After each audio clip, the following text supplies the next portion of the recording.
Ada for not paying 100% of the rent in our apartment. My BF, 24M, and I, 26F, are planning to move in together sometime soon. We've been together for 2 years, and it's been a topic of conversation many times, but always ends with no solution.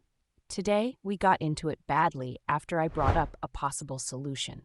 For context, he isn't working right now, and he's been looking for a job for about a month now. Even when he was working and before I made my promotion, I was still making more than he was by like $1 or two. But now in this new position I'm in, I make X2 what I was making before, so I can afford a lot more than I used to. So for example, he was making around $40,000 a year, and now I make double that. With that being said, we both agreed to live in a 2-bedroom apartment. But I said that I didn't want to pay more than $1,800. We live in FL.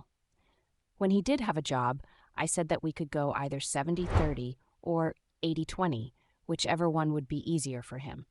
I didn't mind paying more in rent because I can afford it compared to him. But he's been feeling sad and not in the greatest mood because of his current financial situation, so I offered to get a 1-bedroom and he could live rent-free so he could pay his debts, hoping he'd have a job by the time we move.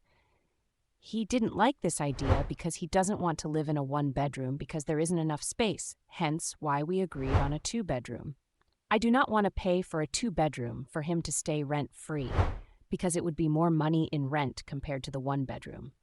He said it is selfish and disgusting knowing that I can pay at least $2,000 in rent, that I would make him pay rent in the 1-bedroom after he clears up his debt.